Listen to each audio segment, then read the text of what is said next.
Hello everybody, it's Shax the Piercy here. I never made a video in a while, but Carney's going through a leadership crisis. 14 Liberal MPs penned a letter to Carney raising concerns over environmental backslide with the MOU with Alberta, the pipeline agreement with Alberta. So, essentially, I want there to be a pipeline in Alberta. Do I think Carney would do it? No. David Eby don't want it.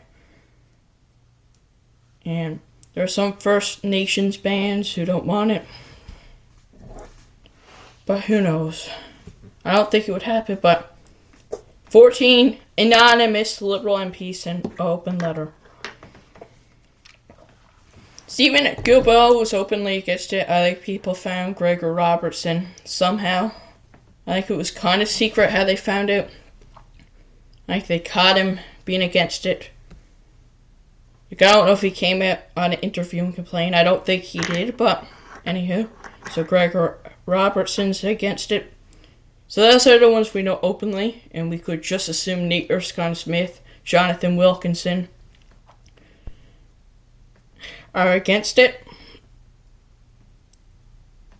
And we can assume Laura Idlu and Katrina Gold, probably. Am I missing it? No, I said Stephen Guilbeault. Okay. So, yeah. So, the other ones that could be, like I said, Laura Idlu, Katrina Gold. Some in Quebec and some in BC. Maybe Heidi Fry. She seems to be quite left-wing. And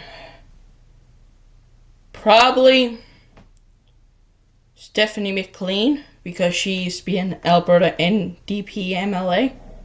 Essays against it. She's on my bingo card of being who written a letter. I don't know if anyone from NL did.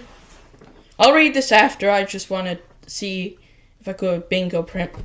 There was actually something released on X of a bill that were voted with the NDPs and Greens. Something to do with, I forget what it was about, but yeah, let me just look at a map. I don't think any from Nova Scotia. I don't know if any cabinet ministers, well, Gregor Robertson, I guess. No, I doubt any from Alberta are, but yeah, my guess is they're pretty good. They should release the names, though. Release the freaking names, guys. The names need to be released, but I'll read out the article. Yeah, so this is Stephen Guilbeault from last week. Oh, yes, the Bloc Québécois. Now, I don't like reading, but I guess I'll do it. Liberal MP, Stephen Guilbeault. Sorry, I kind of message, but sorry about that, guys. My mom tried to call me. But it's a bit awkward, but I'm not editing it out. So, Liberal MP Stephen Guilbeault may be the most outspoken, but he's not the only member of his party unhappy with Prime Minister Mark Carney's environmental rollbacks. Okay. So, 14 MPs sent a letter at the end of April, so this is just a few weeks old, before the agreement. So, I want to read this part. Bloc Québécois calls on disgruntled MPs to speak out. The Bloc Québécois is aiming to use a few remaining weeks of the parliamentary sitting before the summer recess to give its Liberals who are sensitive to climate issues to speak out. We will use the parliamentary tools at our disposal to make the voices of those who haven't disappeared, who remain concerned about the climate crisis. And Bloc MP Patrick Bonin said in a French interview. So far, only Guilbeault, who left Carney's cabinet after the initial MOU Carney has been signed last fall, publicly voiced criticisms. I believe we heard Gregor Robertson, but not like fully openly.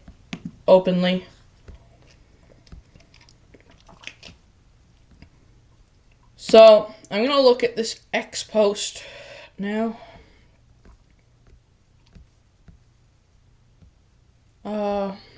No, this is just a link. I'm so disorganized, but I'll try and show you the projections on X. Then I want to speak a bit about KLF. That'd be Kirill and Finlay. So, I'm going to show you the list on X of the MPs who voted against some bill. The more left-wing progressive liberal MPs. So, here it is. Voted with the NDP and Greens on C233. So not all these would necessarily be raising concerns. Though this is about 14 people.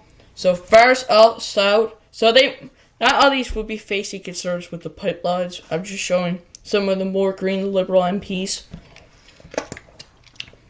I'm just trying to relate it. These are the more progressive liberal MPs, sorry. First out Sud, Sean Casey, Michael Catu, Nathaniel Smith, Greg Fergus, which, that's in Quebec. I really think Greg Fergus, actually, he's also on my bingo card of sending a letter. Nathaniel Stephen Gilbo, Laura Idlout, Yurka Khalid, Chin Nujwan, Aslam Rana, Jurbak Sani, Christina Tesser Dirksen, Patrick Willier, Salma Sahid, and Samir Supuri. So a lot of Mississauga and Brampton area. I believe Mississauga, sorry.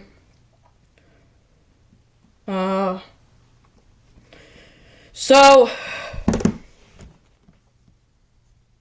there's that. It was 15 liberals actually who voted here. Honestly, Jonathan Wilkinson wasn't on this one, surprisingly, but anywho, guys, so I think Mark Carney is worried, but we'll see more. I think a lot of corruption will come out, and I think good thing is there wouldn't be election until 2029, so we could have time. You know, I don't even think that big of a leadership crisis.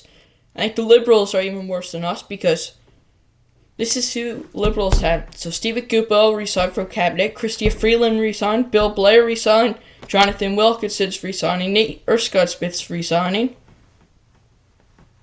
and Stephen Guilbeault may resign, possibly, or even cross the floor to the bloc, but or the NDP. But as opposed to Conservatives, the Liberals have 5 to cross over. What NDP? That'd be Laura Idlout.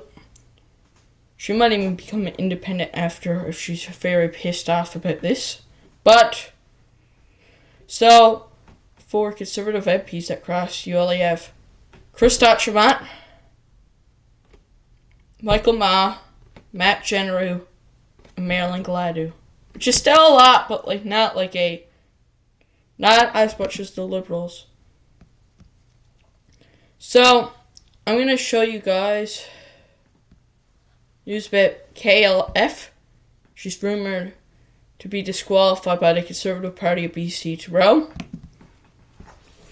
I'm sorry guys, I'm very unorganized. This webcam is a built-in webcam, so I can't really use it as nice as a other one, as a actual connected one. And I can't really crop my tabs out, so I'm sorry about that, guys. I'm trying not to be lazy here. Oh, okay, so this is just breaking. I am hearing that KLF will allegedly remain in the race. Note the timing of this post. So, yeah, because it was posted a few hours ago that she might have be disqualified. KLF said she's not leaving.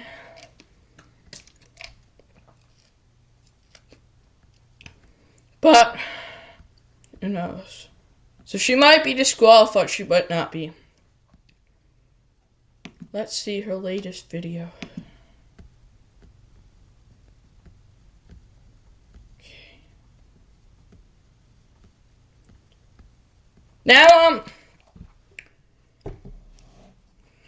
I think it would be a toss-up between Caroline Elliott and Kerry Lynn Finlay for the BC Conservative leadership race on May 30th, which is in 8 days. But I think if Kerry Lynn Finlay gets disqualified, I think Caroline Elliott will probably win it.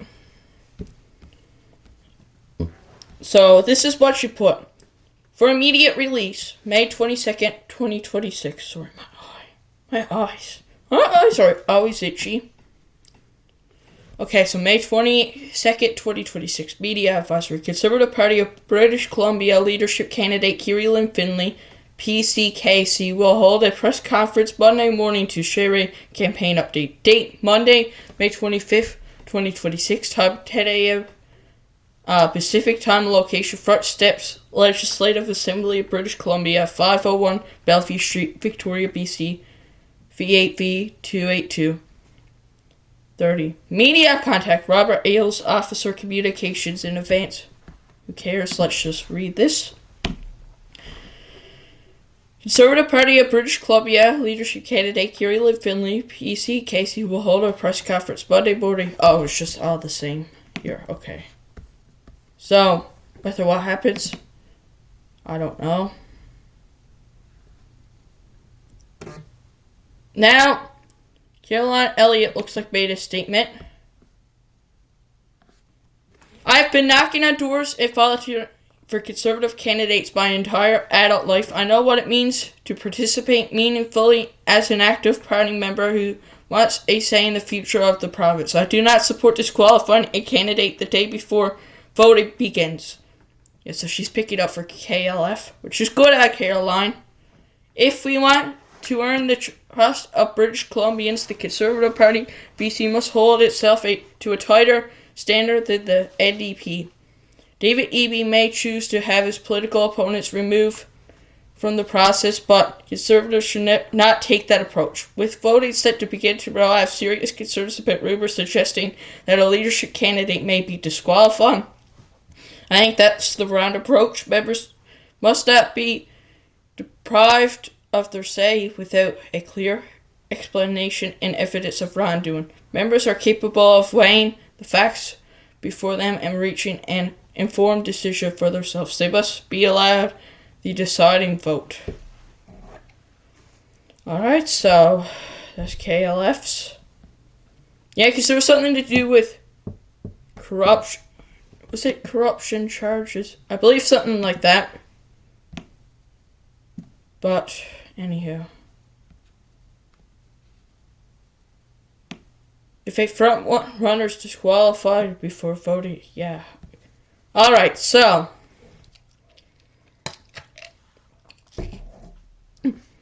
Let's just look here. Yeah, it was something to do with some ties to contracts with Elections Canada. I wasn't sure what it was, but exactly, so it's good to see. Anywho, I'm going to wrap up this video now. I hope you all have a great day. I'll see you in the next episode.